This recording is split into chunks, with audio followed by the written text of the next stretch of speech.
성령님은 지혜의 영이십니다. 그렇기 때문에 영원히 아버지께서 지혜와 계시의 영을 너에게 주사, 지혜의 영이라고 말씀하고 있습니다. 그리고 이 지혜의 영이 우리 가운데 임하는 순간 우리의 마음이 밝아진다라고 오늘 성경은 이야기하고 있습니다. 마음이 밝아진다는 게 뭘까요? 마음의 눈이 떠지는 것일 것입니다. 운전을 하시는 분들은 밤에 이 호젓한 그런 어떤 길을 갈 때 앞에 헤드라이트 불을 켜지 않고 오는 승용차나 상대편 차를 보면은 겁을 먹을 때가 있습니다. 왜냐하면 어두울수록 어떻게 돼요? 빛이 있어야만 그 길을 갈 수 있기 때문이에요. 또 내가 운전하는 차가 마침 헤드라이트가 고장이 난 걸 모르고 밤길을 운전한다면 그 길은 너무너무 위험하고 무서운 길이 될 거예요. 낮에 익숙하게 다니던 길일지라도 그 밤이 됐다는 이유 하나와 그리고 그 밤을 밝힐 수 있는 불이 준비되지 않았던 이유 하나만으로 그 길은 위험한 길, 무서운 길, 낯선 길이 될 수밖에 없다는 거예요. 인생도 그렇습니다. 인생의 길, 역사를 보면 인간은 늘 가른 길만 가요. 역사를 보면 인간은 다 해 아래 새 것이 없다는 성경 말씀이 진리라는 걸 느껴요. 다 똑같은 인생의 문제, 인생의 상황, 그 속에서 그냥 반복되어 살아가는 게 역사 속의 인간의 모습이라면, 근데 누군가는 그 속에서 기쁨과 평안을 누리기도 하고 누군가는 그 속에서 어려움과 두려움을 느낄 때 그것은 그 시대적인 상황이 밝을 때냐 어두울 때냐도 중요한 영향을 미치는 것 같습니다. 특별히 우리 인생의 어두움 속에 있을 때 우리에게 빛은, 그 어둠을 밝히는 빛은 그 길을 바로 갈 수 있는 능력이 되어주는 것입니다. 그래서 본문 18절에 보니까 밝히사라고 해서 이 눈을 밝힌다라고 말씀하고 있는 것을 봅니다. 눈을 밝힌다는 건 무엇입니까? 바로 어둠 속에서 내가 길을 바로 갈 수 있도록 도와주는 하나님의 능력, 그것이 비추어지는 것이죠. 지하실, 이 어두운 지하실은 대부분 깜깜하죠. 낮에도 깜깜한 게 지하실입니다. 그러나 그 지하실에 내려가서 스위치를 켜서 불을 켜는 순간 그때부터 그 지하실에선 내가 해야 할 일들을 찾는 물건이라든지 무슨 해야 할 일이 있으면 그것을 망설임 없이 할 수 있는 것입니다. 그래서 지하실에서 가장 중요한 것은 무엇입니까? 불부터 켜는 것처럼 우리 마음의 때로는 이 지하실처럼 어둠이 가득한 시간들을 살아야 될 때가 있습니다. 특별히 세상이 집단적으로 어두워질 때가 있다는 거예요. 사람의 마음도 그런 것 같아요. 집단적으로 신이 날 때가 있고요. 집단적으로 어둡고 우울할 때가 있어요. 옛날에 2002년도 월드컵 할 때 보면은요, 다 전 국민들이 그 월드컵에 빠져가지고 다 마음들이 어떻게 돼? 다 집단적으로 막 다 신이 나서 축제였어요. 뭐 우리 아들이 가서 시합해서 이긴 것도 아니고 그냥 우리나라 대표팀이 그것도 무슨 뭐 나라와 나라 전쟁을 해서 이긴 것도 아니고 월드컵 4년마다 반복되는 그 흔한 월드컵에서 우승도 아니고 그냥 4강 하나 올라간 것만 가지고 그 4천만 명, 5천만 명이라는 모든 국민들이 다 신이 나가지고 뭐 그냥 식당에서는 막 밥값을 깎아주고 그 당시 때 저희 동네 옆에 아주 유명한 짜장면 집이 있었습니다. 거기 짜장면이 아주 맛있기로 유명하고 TV에도 몇 번씩 나오는 짜장면 집인데 그 집에서 월드컵 기념으로 뭐라 그랬냐면 32강에 들어가면 3,200원에 드리겠습니다.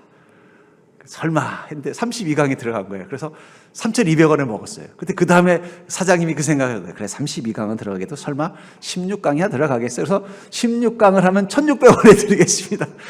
진짜 16강에 들어간 거예요. 그래서 얼른 옆집에 가서 또 1,600원짜리 짜장면을 먹었어요.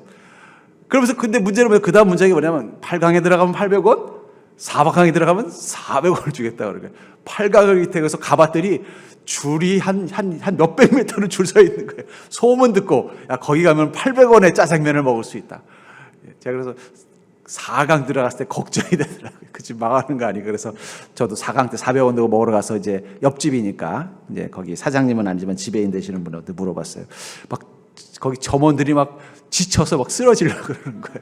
생각해 보시죠. 막 줄을 막 1시간, 2시간씩 줄 서서 그 400원짜리, 800원짜리 짜장면 먹으러 들어왔으니 얼마나 사람이 많겠어요. 그래서 힘은 들어하지만 되게 기뻐하더라고요. 기뻐하면서 아이 우리 사장님 뭐 손해봐도 괜찮아요. 뭐 나라가 이렇게 된다 하더라고요.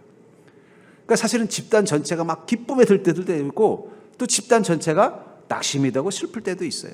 아마 지금 이 상황은 어떨 때예요? 모두가 다 마음이 무겁고 어둡고 힘든 때예요. 마치 깊은 밤길을 가는 것처럼 혹은 깊은 지하실에 내려가야 되는 상황처럼 그 속에서 가장 중요한 것은 무엇일까요? 그 어둠을 밝히는 빛이 있어야 한다는 것입니다. 전 그런 의미에서 지금 세상이 다 마음들이 어둡고 무겁고 힘든 이 시간이야말로 우리 삶 가운데 빛이 되시는 성령의 불이 켜져야만 우리는 세상을 두려움 없이 낙심하지 않고 살아갈 수 있는 것입니다. 특별히 이 성령의 충만은 그 성령의 불이 우리를 어둠 속에서 밝게 해서 우리의 눈이 밝아져서 우리가 삶을, 사물을 제대로 볼 수 있는 자로 살 수 있게 만들어 주신다라고 말하고 있습니다. 그렇다면 이 성령 충만으로 우리 마음의 눈이 보이게 되는 그 세 가지 것은 무엇일까요? 너희 마음의 눈을 밝히사, 이 말씀을 통해서 우리의 마음의 눈을 밝게 했을 때 우리 눈에 보이는 것, 마치 어둠 속에 이 지하실에 들어갔다가 지하실 불을 탁 켜는 순간 그 지하실에 있는 것들이 보이는 것처럼 성령께서 우리 마음의 불을 켜주셔서, 성령의 불이 우리 마음의 불이 되어주셔서 우리의 마음이 밝아지고 우리의 마음의 눈으로 내 인생과 세상과 내 영혼을 보게 되었을 때 우리 눈에 보이는 것이 무엇이냐는 것입니다. 오늘 본문에는 그 세 가지를 이야기하고 있다는 거예요. 먼저 우리가 성령의 불을 통해서 우리의 마음이 밝아지고 우리의 마음의 눈으로 인생과 세상을 바라보게 되면 우리가 먼저 보게 되는 것은 하나님을 보게 된다는 것입니다. 하나님이 보인다는 거예요. 어두워서 아무것도 없다고 생각하는 그 세상 한가운데 하나님이 계신 것을 보인다는 거예요. 그 험한 풍랑과 파도 한가운데 나 혼자 그 침몰의 직전에 배 위에서 나 혼자 살기 위해서 발버둥 치고 있다고 생각했는데 이 배에 누워 계신 예수님이 보인다는 거예요. 그 험한 파도가 내 배를 쓰러뜨리려고 해서 이제 곧 침몰할 것처럼 느끼는 그 무시무시한 파도를 바라보고 있는데 그 파도 위에서 걸어오시는 분이 하나님이심이 보이게 된다는 거예요.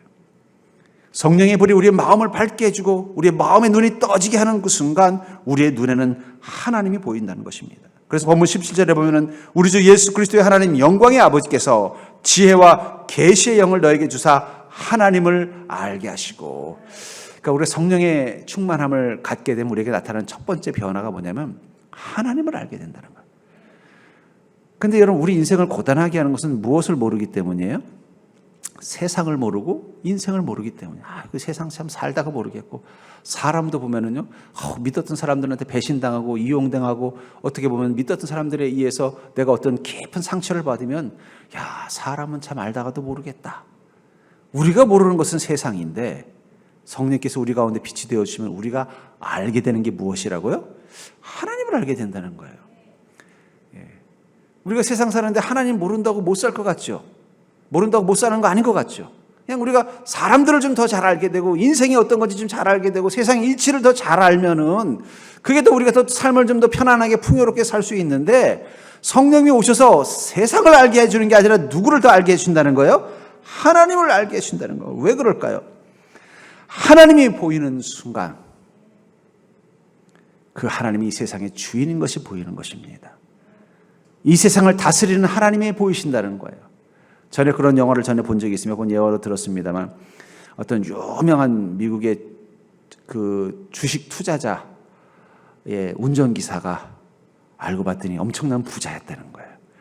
그래서 그가 부자가 된 비결이 뭐냐, 운전하면서 자기가 모시고 있는 그 주식 투자자가 전화로 이번에는 어디 마이크로소프트 회사의 주식이 엄청 오를 것 같으니까 그걸 좀 사라 그러면은 사장님 모셔다 놓고 자기는 어디로 뛰어가요? 가서 주식 회사 가서 그 마이크로소프트 주식 좀, 이렇게 해가지고 그 사장님 밑에서 20년간 기사 노릇 하다 보니까 어떻게 됐어요? 자기도 재벌이 되더라는 거예요. 무엇 때문에 그런 거예요? 이 경제를 이끌어가는 힘을 가지고 있는 사람이 무엇에 관심을 가지고 있고 무엇에다 자신의 자산을 투자하고 있고, 이걸 옆에서 어떻게 한 거예요? 듣기만 해도 자기가 부자가 되더라는 거예요. 제가 그 말을 들으면서 깨달은 게 있습니다. 왜 우리가 하나님을 더 알아야 될까? 그것은 이 땅의 주인이 하나님이시기 때문입니다. 그리고 이 땅을 운영하시는 분이 하나님이시기 때문이에요. 그리고 이 땅 가운데 계획을 가지고 계시고 그 뜻을 가지고 계시고 그것을 반드시 이루시는 분은 누구라고요? 하나님이시에요. 그러니까 우리가 세상을 아는 것보다 하나님을 아는 것이 인생을 더 잘 살아갈 수 있는 비결이에요. 세상을 잘 안다고 하는 전문가들도 그 인생을 보면요, 야, 내가 세상은 잘 알지만 인생은 모르겠다. 내가 사람들은 잘 다루고 직원들은 잘 다루지만 자식은 못 다루겠다. 그렇잖아요.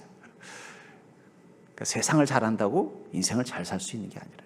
하지만 하나님을 잘 알면은요, 그 하나님을 통해서 인생이 어떤 건지를 알게 되니까 우리도 그 속에서 하나님을 따라 하나님이 주는 그 지혜를 따라서 우리 인생을 바르게 살아갈 수 있는 힘이 생기는 것입니다.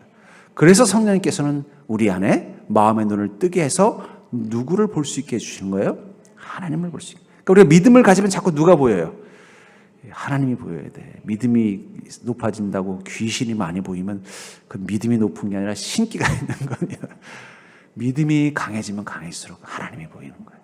내 인생에서 행하시는 하나님, 내 삶에서 역사하시는 하나님, 내게 말씀하시는 주님의 음성이 더 잘 들리는 거예요. 그러면 어떻게 돼요?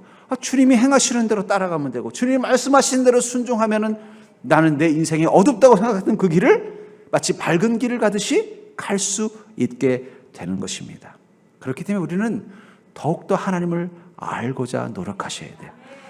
나는 세상 잘 모르겠어요. 그러면 세상 보려고 하지 말고 하나님을 알려고 노력하는 자 되기를 주의 이름으로 축복합니다.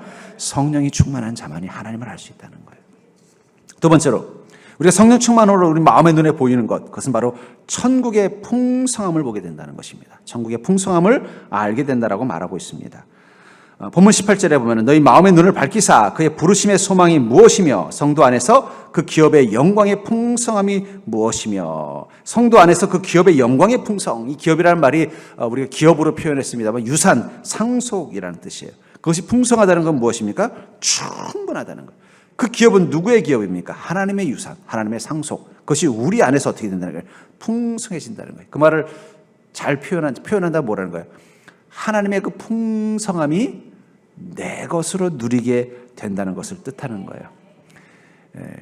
제가 처음 운전면허를 따고 그때 차가 없었습니다. 운전면허를 따고 운전은 하고 싶은데 차가 없었어요.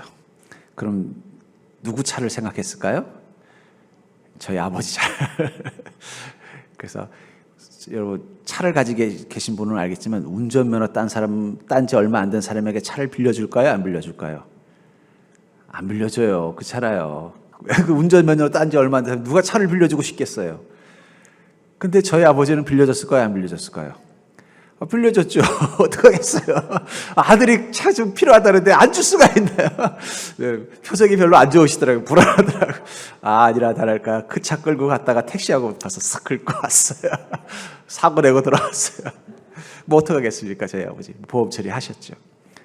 여러분들 저희 아버지 차가 뭐 저기 아주 그냥 고급 저희 아버지 그냥 평범한 소나타 차 같은 차였지만 만약에 저희 아버지가 부자셔서 무슨 고급 스포츠카라든지 뭐 벤츠 중에서도 뭐 제일 이 비싼 그런 차였다고 쳐볼게요. 그래도 아들이 빌려달라고 하면 빌려줬을까요? 안 빌려줬을까요? 예, 아들은 굽신굽신하면서 간절히 빌려달라고 했을까요? 뻔뻔하게 했을까요? 어떻게 하면서 갔어요? 키 들고 가면서 아빠 나 차 좀 쓸게 하고 가지고 나갔을 거라는 거. 그렇다고 해도 뭐라고 말 못해요. 불안하다. 저거 비싼 차, 그 수리비 많이 나오는데 저 가져가서 사고 내면 어떡하지? 걱정이 돼도 어떻게 해요? 어쩔 수 없어요.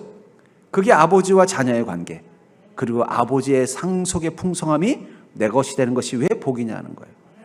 다시 말해서 하나님께서 이 땅의 주인이시오, 저 하늘의 주인이시라면 그분이 가진 모든 것들을 우리에게 어떻게 하신다는 거예요? 기업, 풍성하게 누리게 해주시는 게 축복이라는 거예요. 옛날에 우리 전원일기라는 드라마와 함께 쌍벽을 이룬 전원 드라마가 이 대추나무 사랑 걸렸네라는 드라마예요. 우리 젊은 친구들은 모를 거예요. 저는 그거 보면서 되게 인상 깊었던 장면이 하나 떠올라요. 그 주인공인 아마 김상순 씨인가 하여튼 그분이 놀부라는 별명 가진 주인공이 땅이 많은 부자예요. 그러니까 농사는 짓지만 땅이 많아요. 그러니까 자식들이 늘 무슨 생각하냐면은 우리 아버지 저렇게 땅 많은데 저거 좀 팔아가지고 내가 편안하게 좀 집도 좀 사고 좀 차도 좀 바꾸고 좀 편안하게 살고 싶어 하는 게 보이는 거예요. 그러니까 늘 어떻게 자식들한테 그런 마음 못 갖게 하려고 혼을 내다가 이거 가지고도 안 되니까 갑자기 소문을 내기 시작했어요. 이게 사실은 이 땅이 내 땅이 아니라 명의를 빌려준 것뿐이다. 사실은 서울에 돈 많은 사람이 이 땅을 자기 명의로 하면은 문제가 되니까 나한테 대신 해달라고 해서 이면 계약서로 해서 명의를 한 거라니 소문이 돌기 시작한 거예요. 그 소문을 듣더니 자식들이 달려와가지고 아버지 그거 사실이냐고, 이게 아버지 땅이 아니라 그 서울의 그 부자 거냐고 그러는 거예요. 그러니까 아무 말도 안 하는 거예요. 부인을 안 하는 거예요. 그랬더니 갑자기 자식들이 낙심을 하는 거예요. 이제 틀렸다. 좋은 집 사기는 틀렸다. 이제 차 사긴 틀렸다. 내 힘으로 어떻게 살아남아야겠다. 그렇게 된 거예요. 그래서 옆에서 보고 있던 부인이 아니 여보 왜 자식들한테 거짓말 했냐고 그랬더니 그러니까 아니, 저놈들이 이거 믿고 자기 인생 안 살고 그래서 너무 속상해서 그랬다라는 거예요. 근데 저는 그걸 거꾸로 한번 생각해 봤어요. 우리는 어떻게 생각해요? 우리 아버지를. 그 부자가 아니라 흥부 아버지라고 생각하고 있지 않습니까? 자식만 이렇게 그리스도인 많이 낳아놓고 그냥 능력도 없이 우리한테 전혀 도움도 못 주시는 흥부 같은 아버지라는 마음을 가지고 살기 때문에 우리는 주님의 은혜를 기대하지 않는 게 아니냐는 거예요. 제가 그 드라마를 보면서 그 교훈이 뭐냐면 우리 아버지가 부자라고 생각하는 그 마음 하나만 가지고도 자식들이 어떻게 되는 거예요? 자기가 지금 현재는 작은 집에 살고 초라한 삶을 살아도 아이 그래 아버지가 언젠가 저 땅 나한테 물려주면은 이 고생 끝나. 내가 정말 힘들 때는 아버지가 분명히 그 땅을 팔아서라도 날 도와줄 거야. 이런 마음이 부자처럼 살게 만들어주다가 갑자기 그게 아니라는 사실을 절망한다면 우리는 반대로 하고 있다는 거예요. 하나님이 우리 아버지라는 것을 알면서도 믿으면서도 하나님을 어떤 아버지로 생각하는 거예요? 가난뱅이 아버지처럼 생각한다는 거예요. 내 인생에 도움이 안 되셔. 내가 도와드려야지. 여러분 우리가 주님을 섬기는 게 주님을 섬기는 게 주님 도와드리는 게 아닙니다. 여러분 교회 봉사하는 게 내가 주님 도와드려. 여러분들 헌금하는 게 내가 하나님 도와드리려고 헌금하는 거 아니에요. 예. 우리 주님의 은혜 앞에 감사로 반응하는 거지 도와드리려고 하는 게 아니라는 거예요. 하나님 그렇게 가난하지 않습니다. 예. 가난하지 않다는 거예요. 우리는 반대로 자꾸 하나님을 가난한 아버지, 노을부가 아니라 흥부 아버지라고 생각하니까 자꾸 내 인생을 어떻게 해요? 내 힘으로 살아보려고 하고 믿음으로 살려고 하나님을 의지하는 믿음으로 살지 않으려고 자꾸 하는 거예요. 우리는 거꾸로 좀 하셔야 돼요. 어떤 마음이요? 아이고 우리 아버지 부자신데 뭐 하나님이 내 인생의 부자신데 하나님이 언제든지 마음만 먹으시면은 내 인생을 불쌍히 여기시고 날 돕기로 마음만 먹으시면 나 이런 문제들 다 하나님 해결해 주실 거야. 우리는 좀 이런 배짱 가지고 살 필요가 있다는 거예요. 그러려면 어떻게 될까요? 여러분 자식도요 2명 만나서 야 첫째야 어떻게 잘 사냐 그런데 그럼요 아버지 걱정하지 마 잘 살아요 요즘 잘 먹고 있어요 걱정하지 마세요 그러면은 아마 어머니가 그 집에는 뭐 반찬 안 보내고 아버지도 쌀 안 보낼 거예요 그렇죠? 근데 둘째가 글쎄 말이야 좀 어려워요 아버지 힘들어요 좀 도와주면 사람이 하나도 없네요 그럼 어떻게 해야 돼요? 그 땅이라도 팔아야 되나 여러분 기도는 좀 하나님 앞에 좀 불쌍한 척하면서 해야 돼요. 예. 그러니까 여러분 기도할 때는 불쌍하게 기도 끝나고는 응답받은 자처럼 행복하게 아셨죠? 오늘부터는 기도할 때는 되게 불쌍한 표정으로 살만해도 좀 하나님 앞에 좀 우리 아버지가 좀 부자니까 좀 하나님 그러면 어떻게 해야 돼요? 여러분들의 인생 가운데 불쌍한 걸 내놔야죠. 하나님 저 이거 좀 하나님 은혜로 좀 베풀어 주시옵소서. 그냥 맨날 하나님 앞에 하나님 저 살만해요 이러면은요 하나님이 정말 그런 줄 알고 안 도와주실 수도 있어요. 물론 하나님 다 헤아리시겠지만 여러분들이 하나님은 어떤 하나님이십니까? 우리 인색하지 않은 하나님이라는 거예요. 빌립보서 4장 19절에 보니까 나의 하나님께서 자기의 풍성함을 따라 그리스도 예수 안에 있는 영광으로 여러분에게 필요한 모든 것을 채워주실 것이며 하나님은 풍성하실 뿐만 아니라 어떻게 하신다는 거예요? 인색하지 않기 때문에 우리의 모든 것을 채워줄 준비가 되어져 있다는 거예요. 그러니까 여러분들 주님께 좀 내어놓으십시오. 하나님께 간절히 믿음으로 내어놓으십시오. 하나님 내 사정 아시는 주님, 내 인생 아시는 주님, 내 아픔 아시는 주님. 하나님이 오셨다고 느껴질 때마다 살만하다가도 좀 슬픈 표정 지으면서 하나님 도와주십시오. 간구하십시오. 그리고 제일 중요한 게 있습니다. 우리가 성령이 충만하면은요, 우리에게 베푸시는 하나님의 사랑을 알게 된다는 거예요. 우리가 성령의 충만함을 통해서 우리 마음의 눈이 띄어지면은요, 바로 우리 앞에 계신 그 하나님이 사랑의 하나님이심을 알게 된다는 것입니다. 19절에 보니까 그의 힘의 위력으로 역사하심을 따라 믿는 우리에게 베푸신 능력의 지극히 크심이 어떠한 것을 너희로 알게 하시기를 원하노라. 베푸시는 능력의 지극히 크심, 하나님의 능력이 어떻다는 거예요? 지극히 크다. 그냥 크다가 아니라 왜 지극히 크다고 했을까요? 그것은 그 하나님이 우리를 향하신 베푸시는 그 모습이 간절함, 진정성, 적극성을 띠고 있다는 것입니다. 우리는 이 땅에서 우리의 가족이라는 아버지를 통해서 아버지가 어떤 모습인가를 보게 됩니다. 아까도 말한 것처럼 만약에 흥부가 나중에 박씨를 주어서 부자가 되지 않고 계속 가난하게 살았다고 한번 가정해 볼까요? 그중에 셋째가 어릴 때부터 맨날 먹을 것 때문에 걱정하며 살다가 어렵게 그래도 그냥 살아가지고 나와서 이제 독립해서 나와서 살고 있는데 여전히 삶이 녹록치 않은 거예요. 왜냐하면 시작부터 가난한 흥부 집안에서 태어났으니까 뭐 부모로부터 물려받은 것도 없죠. 집안채 없죠. 자기 힘으로 오히려 부모를 도와야 되는 상황 가운데서 하다가 예수님 믿고 하나님 만나서 하나님을 아버지라고 생각하면 하나님 아버지 하면 자기 눈앞에 누가 떠오를까요? 부자 아버지가 아니라 자기 흥부 아버지가 떠오를 거예요. 맨날 우리 끼니 굶게 만드는 그 하나님 아버지. 사람은 좋은데 무능한 아버지. 그렇죠? 사실은 우리가 하나님을 통해 풍성함을 누리지 못하는 이유, 왜 우리가 마음을 열어서 아버지 하나님 도와주세요라는 이 기도가 정말 믿음으로 간절히 나오지 못하는 이유 중에는 우리가 가지고 있는 이 아버지 상이 우리가 삶에서 경험하는 우리 육의 아버지 상하고 연결되어 있기 때문이에요. 우리 부모는 육의 아버지는 완벽하지 않죠. 여러분들의 부모님은 이건희 회장이 아니잖아요. 여러분들의 그 인생에 대한 욕심을 채워줄 만한 능력을 가진 분들이 아니에요. 어쩔 수 없어요. 근데 그게 하나님 아버지를 볼 때도 연결이 된다는 거예요. 아이고, 우리 육의 아버지도 이 정도밖에 못 해드리는데 하나님께서 뭐 별 수 있겠어 하는 그 마음이 어떻게 되는 거예요? 주님의 사랑을 충분히 보고 느끼지 못하도록 만든다는 거예요. 근데 우리가 성령 충만하고 믿음의 눈이 띄어지면 우리 앞에 계신 아버지 되신 그 하나님이 어떤 분으로 보이는가? 요한복음 3장 16절에 뭐라고 말하고 있습니까? 하나님이 세상을 이처럼 사랑하사. 하나님 나를 정말 사랑하시는구나. 그 독생자를 제물로 바칠 만큼 나를 사랑하시는 하나님. 나는 비록 육신의 아버지는 나를 그만큼 사랑해 주지 않았고 육신의 부모님은 나에게 그만큼 사랑을 베풀어 주지 않았지만 나의 영의 아버지시오 나의 아버지신 하늘에 계신 아버지는 자신의 아들까지 아끼지 않을 만큼 나를 사랑하고 계시는구나. 그게 느껴지는 기쁨이 있다는 거예요. 그 성령 충만해서 믿음의 마음의 눈이 떠져야만 그것이 보인다는 것입니다.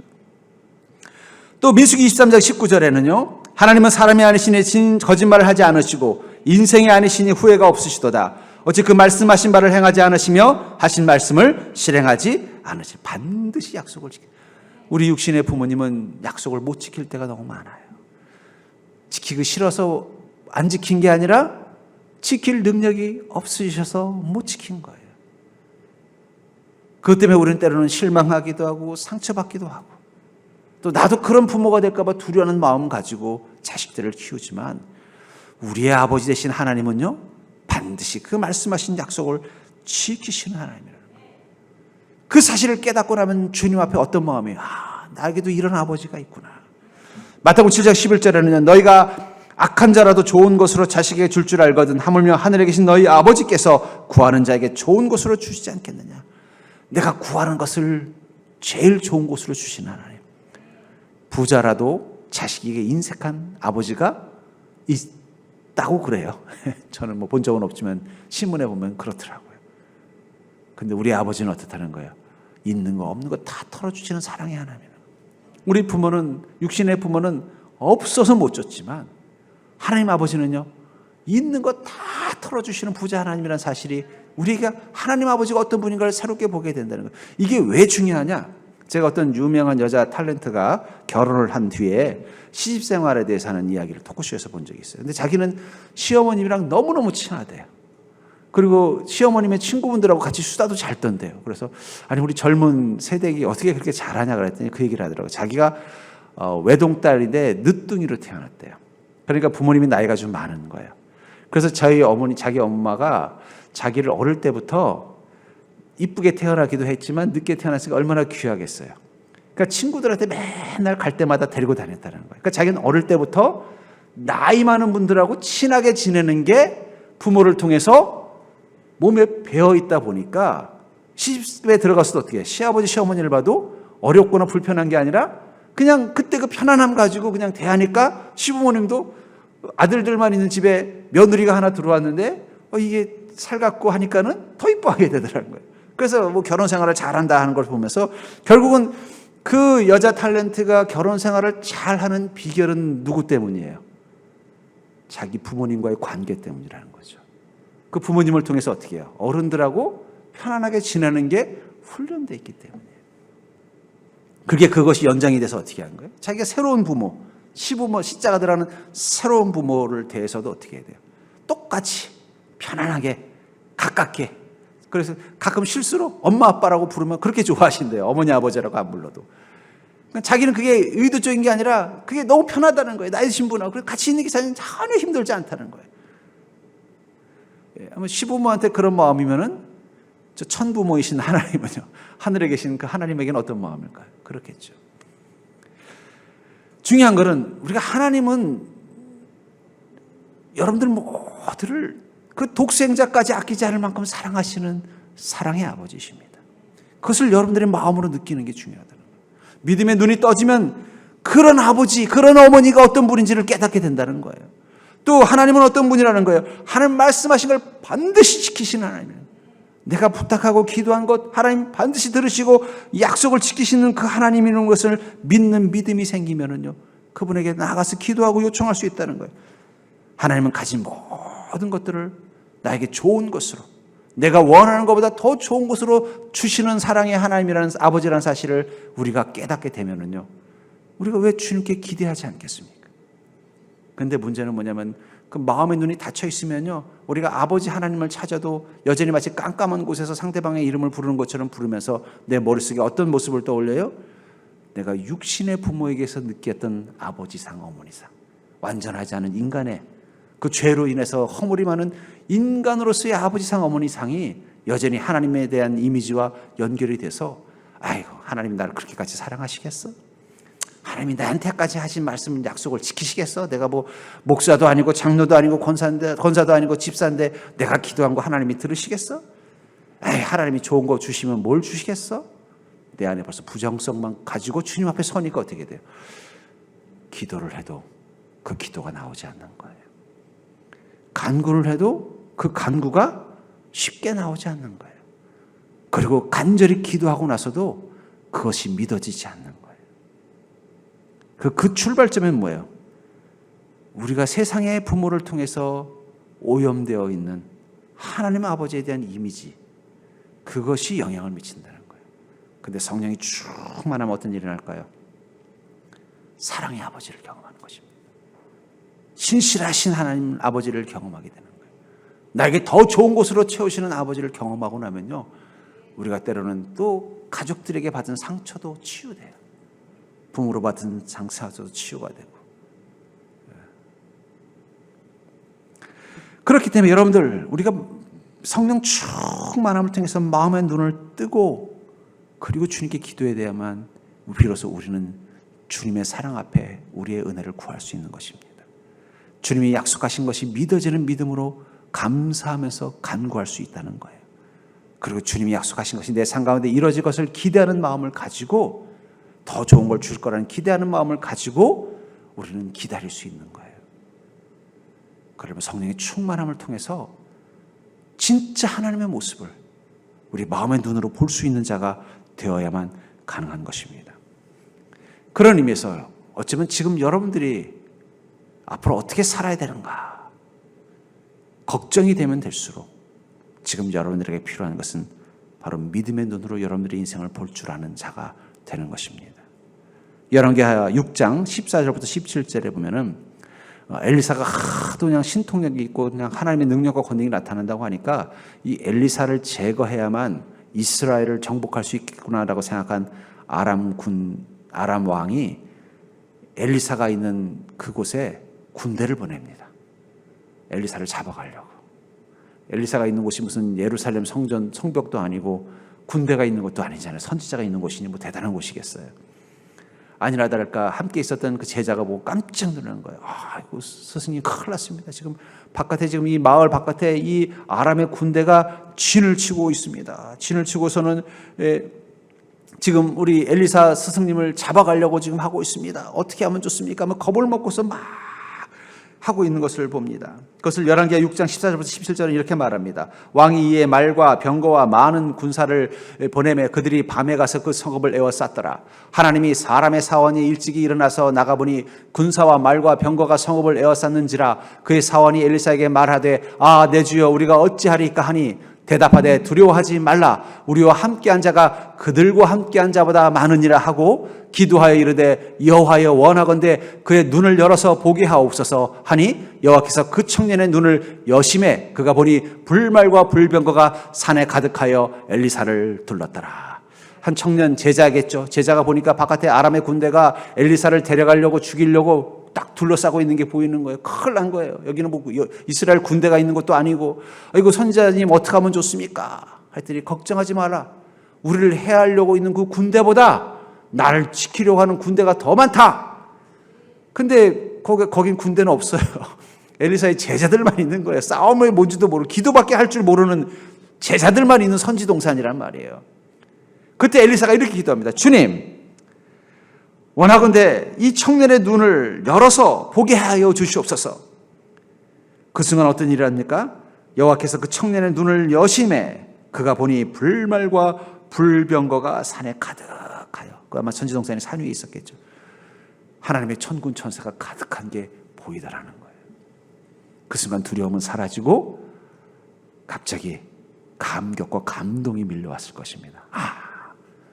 나는 이 나를 에워싸고 있는 이 적들이 너무 많다고 생각했는데 나를 지켜주시는 하나님의 은혜가 더 많구나. 그걸 보게 됐다는 거예요. 그 믿음의 눈이 띄어지니까 두려움이 사라진 것입니다. 어쩌면 우리가 그런 청년의 마음을지도 몰라요. 주님, 내가 주님과 함께 동행하는 믿음으로 살고 있다고 하는데 왜 내 주변에 에워싸고 있는 것은 나를 해하려고 하는, 나를 힘들게 하는 이 아람의 군대 같은 것들만 가득합니까? 그때 주님 뭐라고 말씀하세요? 너의 믿음의 눈을 뜨고 보아라. 그 순간 무엇이 보이는 거예요? 여러분 옆자리에 천군 천사가 앉아있는 것이 보이기를 주의 이름으로 축복합니다. 여러분들 그 가정에 천군 천사가 주둔하고 있는 것이 보이기를 주의 이름으로 축복합니다.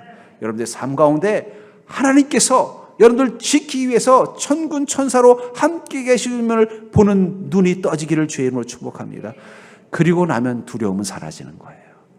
자꾸 우리를 둘러싸고 있는 아람 군대와 같은 문제만 보면서 나는 혼자인데 세상의 문제는 이렇게 많구나 생각하니까 우리가 절망하는 것입니다. 그런데 우리는 혼자가 아니에요. 우리가 믿음의 눈을 뜨고 보면은 이미 하나님 우리를 지키시기 위해서 천군 천사를 이미 우리 삶 가운데 주둔시켜 놓고 계신다는 것입니다. 그렇기 때문에 지금 여러분들은 이렇게 기도하셔야 돼요. 주여, 나의 눈을 열어서 보게 하옵소서. 믿음의 눈, 마음의 눈, 영혼의 눈이 떠서 보아야만 우리는 이 세상이 절망스러운 것이 아니라 하나님의 은혜가 풍성한 곳이라는 사실을 보게 될 것입니다. 내가 서 있는 이곳이 위험한 곳이 아니라 하나님의 능력이 지켜주는 안전한 곳이라는 사실을 보게 될 것입니다. 여러분들 그런 복된 인생을 누리는 자가 될 수 있기를, 그것을 위해서 믿음의 눈을 뜨고 사는 인생이 될 수 있기를 주의 이름으로 간절히 축원합니다.